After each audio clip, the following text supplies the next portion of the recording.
The sweet, sweet anointing. I pray that you will experience the sweet, sweet anointing of Jesus on your life, because we cannot be fruitful without the anointing. God anointed all of His children. The problem is, in our day and time, not all of God's children are operating in the anointing, living in the anointing, walking and stepping into the anointing. Not all of God's children experience the anointing. Did you know there's a condition for you to have the anointing work in you and through you? Therefore, I want us to go to the word of the Lord from John 7, chapter 37, John chapter 7, verse 37 to 38.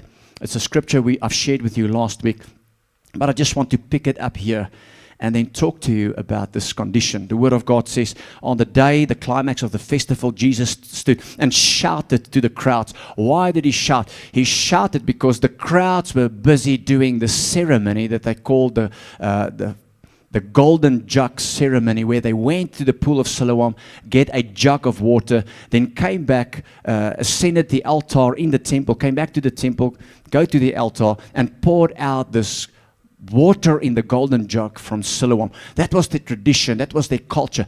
That was the way they were serving God as part of this festival, and it was a very highlight for them. And Jesus had to shout and say, hey, you can stop that now. If you are really thirsty and if you really want to drink living water, come to me. That's why He shouted. There's a lesson to be learned here, is there not? We can be so busy, with our religion, the way we're doing things, busy with the things of God, but not operating in the anointing. Can you see that? Yeah, I think we can be so religious, but the problem with religion is rivers of living water does not work through religion. It works when we drink from Christ. It works with a condition, and I'm getting to the condition in a moment. Here Jesus gives the condition. Actually, there are two conditions. He says, anyone who is thirsty may come to me. Can I ask you something? What are you thirsty for here this morning? You may thirst for worldly things. You may thirst for success. You may thirst for certain things, but I believe this passage speaks to you and I. It asks, what are you thirsting for? You see, because the things that you are thirsting for that's the place where you will be drinking from. Jesus shout loud in your life and in my life this morning. He says, if you're thirsty, rather come to me. He says, if you really hunger, if you're really searching, come to me, come drink from me. I have a purpose for you. I have the anointing for you. I want you to step into the anointing so that streams and rivers of this life-giving water can work in you and through you. That's all you need. Come to me, Jesus is crying to the crowds and even to you and me. So He says in verse 38, anyone who believes, so anyone who's thirsty and anyone who believes in me may come and do what? Drink. He's calling us to drink this morning. There are so many Christians today who are dry because they stopped to drink from the living water, the rivers of living water. It says, for the scripture declared, rivers of living water will flow from his heart. Pause. Just think about what we've just read. Rivers of living water flowing from your heart and my heart. When we encounter Christ, when we say yes to Jesus, when we come and sit at the feet of Jesus, the Bible promises rivers of living water, but there is a condition. You see, rivers of living water, church, is not flowing through every Christian's heart. Truth be told. There is a condition. We need to be thirsty. The problem with so many of Christianity today is they've lost their thirst, they've lost their hunger, they've lost their desire, and they can no longer be conduits for the glory and the presence of God. Jesus promises rivers of living water can flow from our hearts, but the question this morning is are the rivers really flowing? What comes out of our mouths? What are the things we do? How does our prayer and intercession look like? Because these are things, that positions us for the rivers to flow. How thirsty are we for God? And how thirsty are we for other things, even religion sometimes, success of the world? a question we need to answer here this morning. And when we look at the subject of thirst, there are so many scriptures. But before we get there, I just want to, let's continue John 7:37-38, where the word of God says, rivers of living water will flow from your heart. Verse 39 says, when he said living water, I just want you to understand the anointing. He was speaking of the Holy Spirit who would be given to everyone believing in him. Can you see the Holy Spirit has been given to some Christians? Everyone. I want people here to hear me today. If you believe in Jesus, the Holy Spirit has been given to you in a very unique manner. Why do I say unique? It's unique because you and I receive him different from how people received him who are still under the old covenant. As a matter of fact, you and I receive him as Jesus received him in all his fullness. Isn't it powerful? Can you understand why I'm saying when we work and move in the anointing that our relationship with the Holy Spirit cannot be passive, static? No, it's living, it's breathing, it's a moving dynamic. The anointing is the Holy Spirit working through us. Jesus said, you're so busy with religion and thirsting for other things. And he shouts, he says, no, work and move in the anointing. Experience the anointing. Experience how rivers of living water gush forth from your innermost man, touching the world around you, establishing my kingdom wherever you go. So he says, he was talking about the Holy Spirit who had not yet been given. Can you see that? Because Jesus had not yet entered his glory. So Jesus entered his glory when he was seated at the right hand of the Father. Then the Father says, Jesus, here's the promise of the Holy Spirit. Then Jesus, on the day of Pentecost, for the first time, poured him out as the gift from the Father for the first time.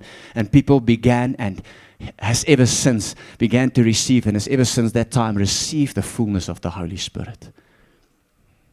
The sad thing is, and I want to say that again, too many Christians do not experience the anointing of God. Do not step and walk in the anointing of God. Because of the condition. What is the condition? You need to be thirsty. You need to be. Did you know that thirst is a biblical theme? We've sang it this morning. We yearn, we thirst. What does it mean to thirst? It means that there's a yearning. There's a desire for God, a constant yearning, and a desire for God and the things of God and the Word and the presence of God. There's a hunger. There's a desperation for more of God. That's lacking in our generations. People love a passive kind of religion where we sit, hear a word, go home and feel good. Not all Christians, but sometimes, having a religion like that makes things easier. The problem with religion is rivers of living water cannot flow. It takes a thirsty Christian to drink from Jesus to have the rivers flowing. The question is, how thirsty are we?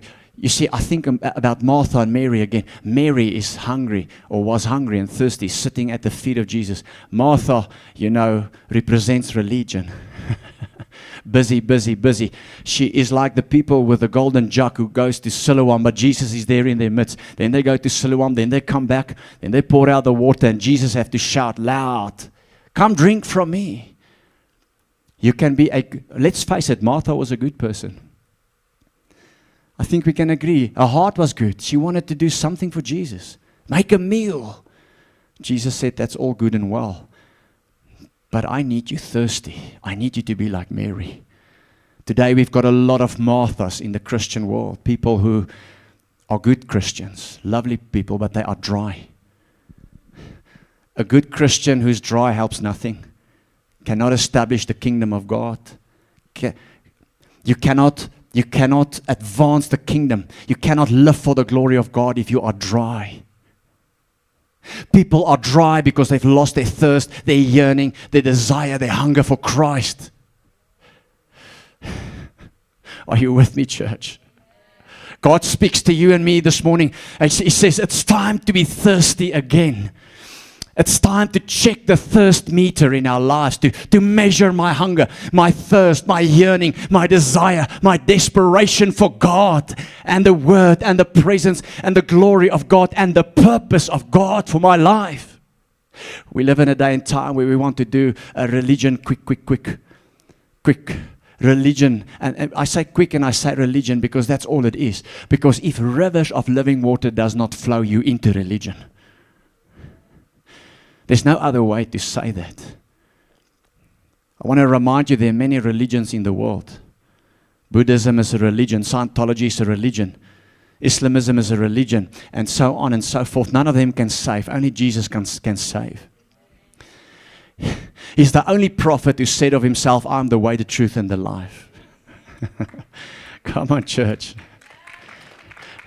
It gets better. He's the only man in the history of the world that died and rose on the third day and ascended in front of people into the heavens to be seated at the right hand of the Father. And he says, if you come to me, you can drink. And if you drink from me, rivers of living water will gush forth. And when the rivers flow, my kingdom is established. And when the rivers flow, people see my glory. And you are blessed. And you are fruitful. Come on, church. It says, step into the anointing.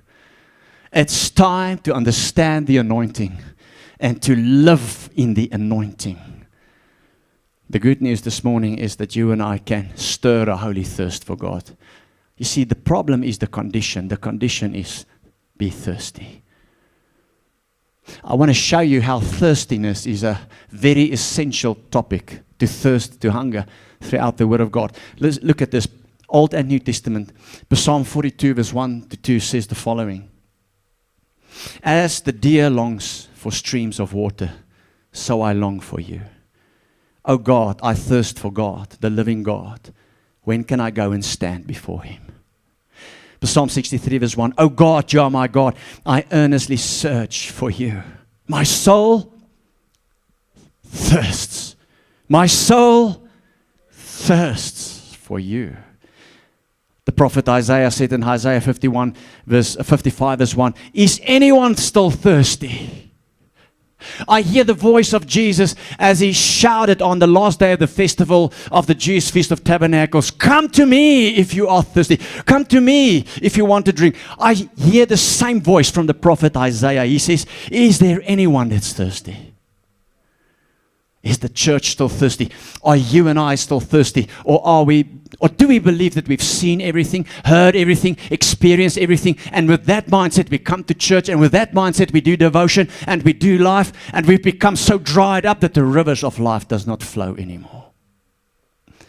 Matthew 5 verse 6, the Word of God says, God blesses those who hunger and thirst. Isn't that powerful? For justice they will be satisfied. Only Jesus can satisfy. What are you thirsty for? If you thirst for something, it means there's an emptiness. There's a need. We can fill ourselves up with all kinds of stuff, even religion. But only Jesus can satisfy. Revelation 22 verse 17. The Spirit and the bride says, come. Let anyone who hears this say, come. Let anyone who is thirsty come. This is the context here is eschatological. It's about the coming of the Lord Jesus Christ. People have lost their second coming expectation because they have lost their hunger and their thirst and their desire and their yearning for Jesus Christ. A thirsty person is an expectant person. He expects that the Messiah is coming again. He believes it. And that makes him or her purposeful. And that causes him or her to be so thirsty and to keep on drinking so that rivers can flow.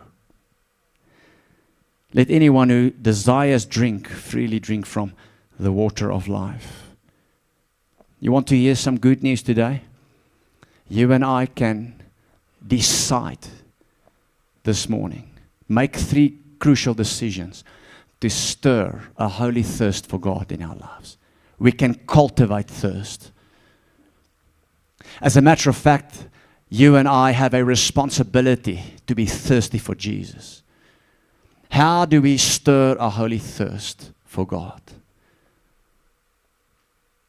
How do we do that? How do we cultivate thirst? Why are Christians no longer thirsty? We can ask the question a different way. Why have we lost our hunger, our yearning, our desire for God?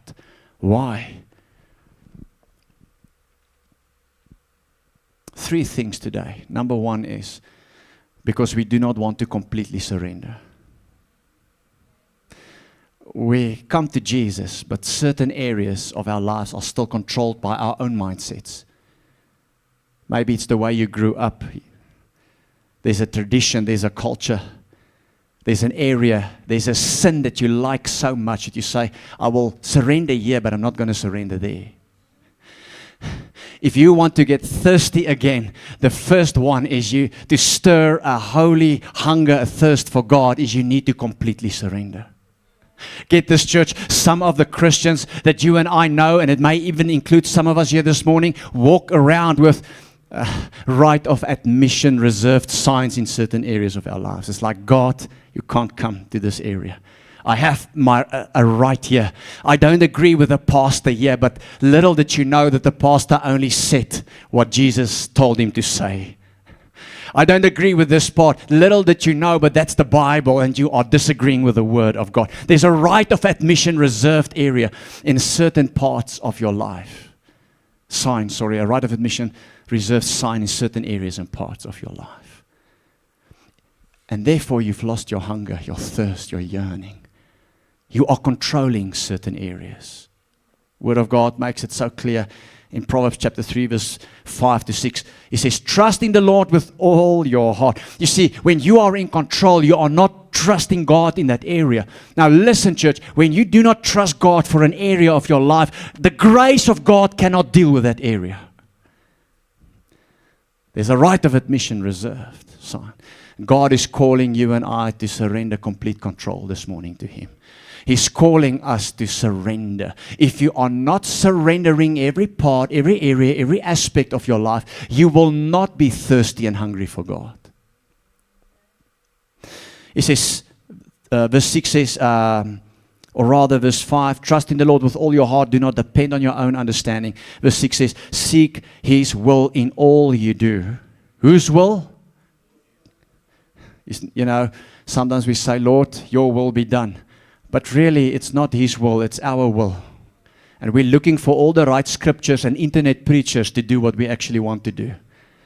But you're not in line. That's why God gave you a local church, so you can hear the gospel and be in relationship with the people preaching it, and and have relationship and ask questions and get the truth of the Bible in you. Okay. There's this. Just since we talk about surrender, there is this Ezekiel 47 story and vision that I quickly want to share with you. It's about an angel, and he met up with the prophet Ezekiel, and he showed him this river of life. We're talking about rivers of life here this morning. Amen. We're talking about God's anointing. We cannot live in the anointing unless we don't surrender. So the angel showed Ezekiel, one of the 4 greatest prophets in the Old Covenant, this river, and he says, Ezekiel, I want you to cross the river here. And Ezekiel crossed the river, and the water covered his ankles. The Bible says the angel measured another 530 meters. He says, now cross it again. And the water covered his knees. Have you ever read that story? Powerful. He said, okay, Ezekiel, I want to show you. Let's measure another 530 meters. And he takes him through the river, and it covered the waist of the prophet.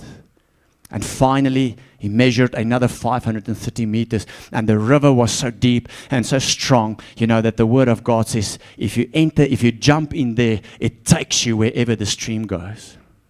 This is a metaphor that speaks and says the following, that your level of surrender equals the level of the anointing that will operate through your life. Some Christians are ankle deep. You are 90% dry. Some Christians are knee deep. You are 70% dry. Some are waist. You are 50% dry. You're still dry. God speaks to some of us today. He says it's time to jump in the river, so that I can be in charge and I can be in control and I can steer your life where I want to take it, so that you can drink. That you know that a person that's ankle deep, knee deep, waist deep cannot drink. You're too dry, you cannot drink. But once you jump in the river and the stream takes you and the will of God prevails, then you drink. Hallelujah. And then the anointing flows strong and rivers of life gushes forth from the innermost man. God calls you to surrender this morning. Come on, church. It's amazing. And this Ezekiel 47 vision, that the angel says, I want to show you something, Ezekiel. Once you have jumped in the river, things begin to change. And he takes him back along the riverbank. And all of a sudden, Ezekiel sees all these trees flourishing with life and fruitfulness. Where rivers of living water flow, we see life, we see fruit. We need the anointing of God in our lives, but the anointing cannot be experienced if we are in charge. Our Father who is in heaven, hallowed be your name, your kingdom come, your will, your, as it is in heaven, so be in my life. It's time to surrender. You are not thirsty, we are not thirsty, because we do not want to surrender certain things. It's that simple. May the Holy Spirit show you what you need to surrender. Maybe it's a belief that you hold, that's dear to you, a philosophy, a tradition. Maybe it's a sin that you like so much that you're not ready to give up yet. I don't know. Spirit of God will tell you what you need to surrender. Secondly, to stir a holy thirst for God this morning. First is surrender. Second is sacrifice. The anointing is free. God has anointed us.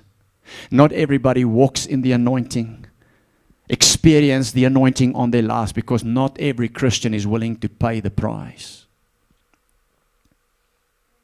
The anointing is free, but it is not cheap. Like grace, it's free, but it's never cheap. The Word of God says in Romans chapter 12, verse 1, therefore I urge you, brothers and sisters, in the view of God's mercy, to do what? To offer your bodies. What is the body? It's the flesh. To offer everything you think is so dear to you, so that you can know me and my will. The body represents also everything, that the world wants to dish up to you and I. That so many Christians have fallen so much in love with, that is the only thing they're seeking nowadays, instead of seeking God and thirsting for God. Yes, offer up your body, your will, your desires. Get it in line with what God wants. He says, as a living, what? Sacrifice. Holy and pleasing to God. This is your true and proper worship. That's a powerful scripture there, isn't it? Giving up my ways, giving up what's dear to me, so that a thirst for God can come back in my life. Luke 9 verse 23 says, then he said to them all, whoever wants to be my disciple must do what? Deny themselves. Must do what? Must do what? You see, denying is sacrificial. Take up their cross daily and do what? And follow me. Say this with me. I have to take up my cross. Do you know we live in a day and time where people want things easy and quick? Let me tell you, you will not experience the anointing of God if you do not take up your cross and follow after Jesus and deny yourself and give up your comfort zone and begin to give your time and begin to give your money and to get discipline back in your life and get up in the morning and pray and study the Word and fast and come to church and prayer meeting. We have to take up the cross of following Jesus and operating in the anointing of God. Come to me, Jesus says, all who are thirsty, come to me and drink. And what? And rivers of living water will gush forth. Lord, I pray, give us such a holy hunger and desire for you, such a yearning for the anointing and the presence of God. How many of you will pray with me this morning? Oh Lord, your sweet anointing to come again upon me in Jesus' name, Lord. Help me to pay the price for the anointing. You're not going to get an anointing if you're lazy. I know Christians, not in this church, who are very lazy. Other churches. They want to pray. Their Bibles are full of dust. They're not serious about God. They thirst for many things. Thirst for position. Thirst for titles. Thirst for worldly success. Thirst for money. Even look for prophets that prophesy lots of monies and cars and women and spouses. But they have lost their thirst for Jesus. They don't want to pay the price of sacrifice, of giving up a comfort zone. You know, one of the things I've learned in my many years being a pastor is, I'm going to include myself, is all of us Christians, we love comfort. Yeah. Comfort has become our God. If comfort is your God, you will not see one river of living water flow through you. I promise you that here today. You will not see it. Can you take the word of God? Give your time for Jesus. Get up, seek Him. Finance the work of the kingdom. I say finance the work of the kingdom. Pay the price. Give up your comfort zone. Get discipline back in your life. Deny your body. This is your reasonable worship unto God and proper worship unto God. We don't thirst for God because we don't sacrifice anymore. We do things in the way, when it comes to God, His church, our relationship with Him, in a way that it suits us, in a way that it does not disturb the comfort. I don't know if I should say this because I don't want to draw attention on myself, but do you know the message I'm preaching to you, how many hours it takes to prepare during the week? And then like you, I've also got to do a million things. And then on a Saturday, I cannot go to braais and parties. Sometimes I miss important athletic events of my children. The day I said yes to Jesus to come and stand on a pulpit was the day I signed away that which is a God to some people. Have you noticed how weekends are some people's God? You know, on social media we've got these all these emojis of people dancing. It's Friday, it's Friday.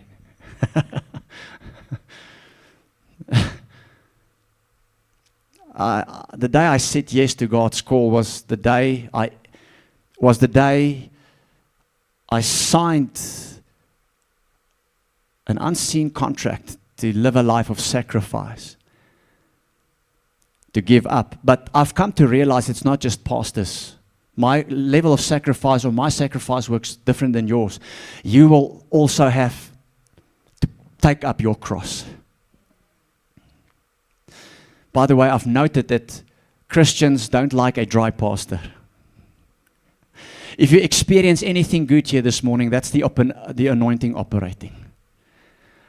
Do you experience something in this atmosphere?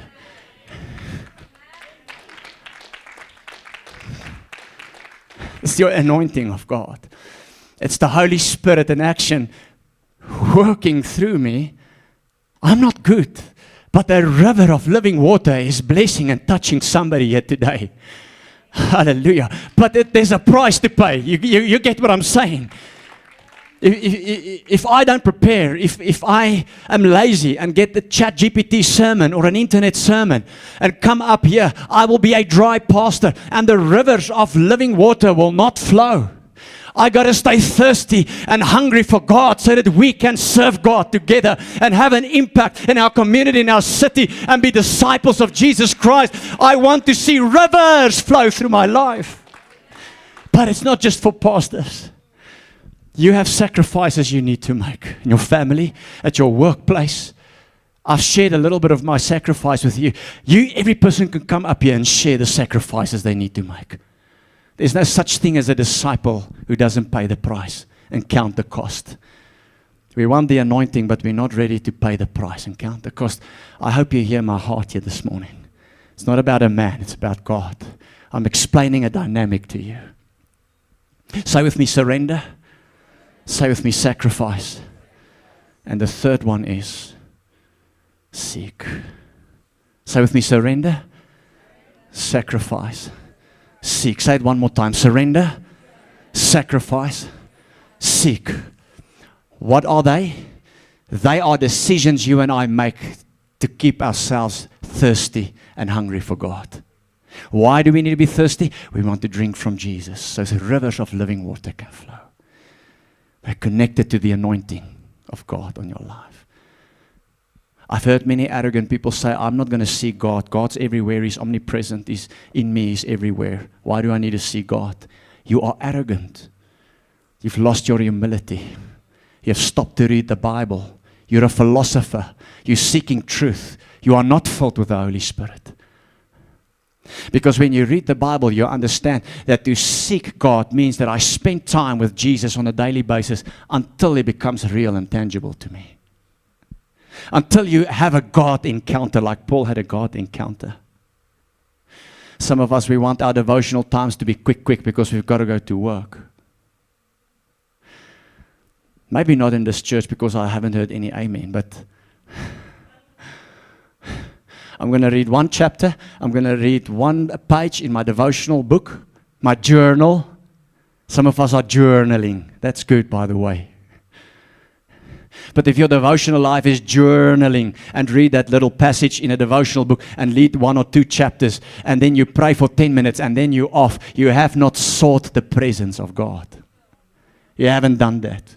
And what you've done was good, by the way. It will help you. And Jesus celebrates that.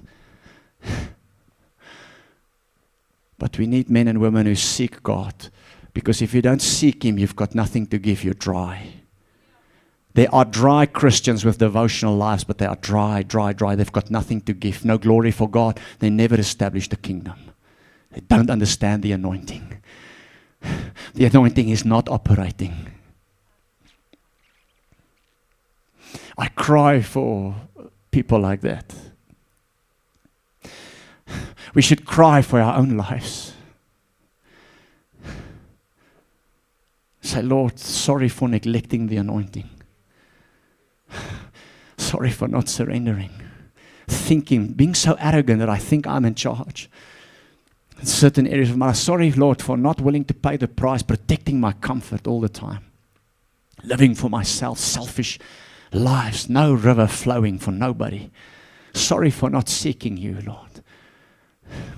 Seeking the television, seeking my tablet, my phone, seeking Kentucky of the church.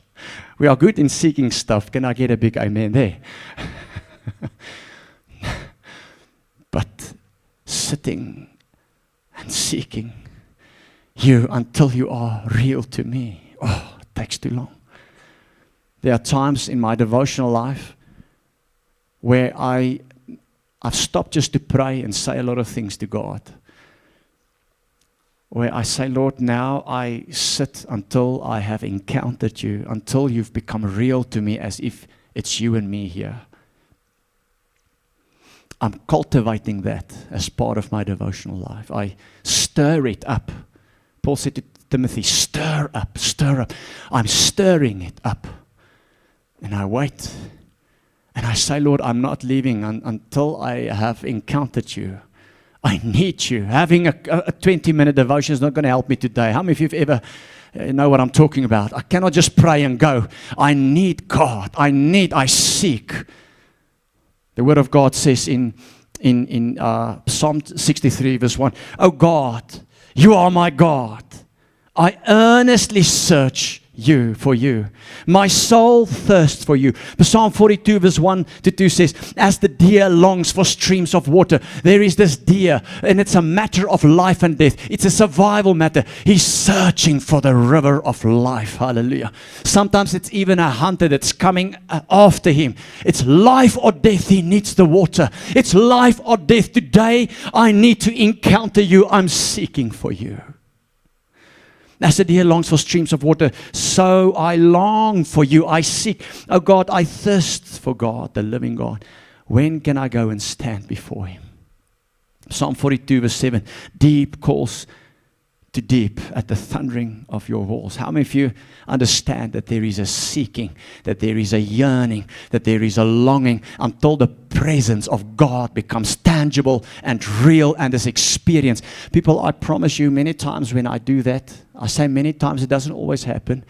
When I do that, I get goosebumps because of the presence of God. I say it with great sensitivity because my theology is not to seek goosebumps and experiences and feelings. I understand the danger of that. But do you also understand that when you encounter God and you drink from the well, or the source of living water, that there is no way that you will not feel something? Please don't quote me out of context. We're not building a theology on experiences and goosebumps. But I promise you that you can feel the presence of God. It's a place where deep cries out to deep. It's an emotional encounter with God. Some people say serving God is not emotional. It is emotional. God made you spirit, soul, and body. Your soul is your will, your mind, your emotions. How will that not be involved when the presence of God descends on you? That's why he says, oh, my soul, my will, my mind, my emotions, thirst and long for God. Be careful to listen to all the preaching of people out there that does not understand one thing about the anointing and the presence of God. When you encounter God, it's a magnificent experience. Sometimes I look at my, not in winter, but in summer, I look at my arm and I see the goosebumps. Please, people, thankfully this is late in the sermon. People who watch sermons on internet, they just watch the first part, so they will probably not hear this part. I'm saying it with great sensitivity because I don't want us to seek God. The goosebumps is a result of me longing and thirsting and drinking from Jesus. I'm not seeking goosebumps, I'm seeking Jesus, but my whole body trembles when Jesus becomes real to me in my time of my secret place, and deep cries to deep. And I experience it many times here in church, and I'm experiencing it right now. The glory of God, the goodness of God. And I become aware of the anointing. And when the anointing flows, the presence comes. The glory comes, and it touches and it blesses. And we can never be the same again. But if we're not going to seek, we will be dry. Say with me, surrender, sacrifice, seek. Say one more time, surrender, sacrifice, seek. One more time, surrender, sacrifice, seek, so that rivers can flow in Jesus' name. Let's stand to our feet. Father, we thank you for your love and grace this morning. You're so good, precious. Revelation chapter 22, verse 17, the Spirit and the bride say, come. Let anyone who hears this say, come this morning. Let anyone who's thirsty come. Let anyone who desires drink freely from the water of life. Come drink this morning. Just take a minute and say, Lord, I need to be thirsty. I've lost my hunger. I've lost my thirst. God speaks to some of us. Some of us are ankle deep. Some of us knee deep. Where are you this morning? God wants you saturated in His will and His presence. Some are waist deep. You're still 50% dry. No rivers are flowing. You thirst for stuff. You thirst for breakthrough. You thirst for blessing, position, title. Thirst for many things. Thirst even for religion. We love religion because religion say do 1, 2, 3 and your conscience is clear. We love it. Did you know that Martha, coming back to that story, Martha and Mary, Martha knew Jesus was there, but she did not seek Him. Some of you here this morning, you are like Martha, and it's not bad. You're a good person. You love God. You speak of God. You testify. You know God's there, but when it comes to surrender, sacrifice, and seek, you fall short this morning. And because of that, the anointing does not operate through your life. You've neglected the precious anointing of God. Why don't you just have a conversation with Jesus about that? I see in my spiritual eye this morning the angel, like he took Ezekiel. I see he's standing besides each and every one of us, and He's taking you by the hand. And He's taking you to the deep water. Can you see that? See that? Will you go with Him? Come on, see that. See how you follow the angel. Past ankle, past knee deep, past waist deep. See how you follow the angel to the deep waters. Can you see that? I need you to do this exercise for me, because we're going to do something in the spiritual realm here. Come on, let's start from the beginning. See the angel come. He says, come, my child. First it's ankle deep, but it takes you 530 meters now to knee deep. Can you see you walking with Him at the river source? Now it takes you to waist deep. Are we still moving with Him? Another 530 meters. Finally, it takes you further. Final 530 meters. He says, get in. Can you see the stream? It's flowing stronger and stronger. Come on, see you put in your first foot, give it the first step. Do you see how strong the river flows? How deep it is? Now I want you to do the following. Jump in. 1, 2, 3. Jump. Jump in the river. Jump in the river. Jump in the river and drink. And drink and never be dry again. That rivers of living water will flow. In Jesus' name. Father, this morning I give you praise and glory. Thank you for your goodness, your grace, and your mercy. I pray over this crowd of people and everybody listening, even by way of streaming.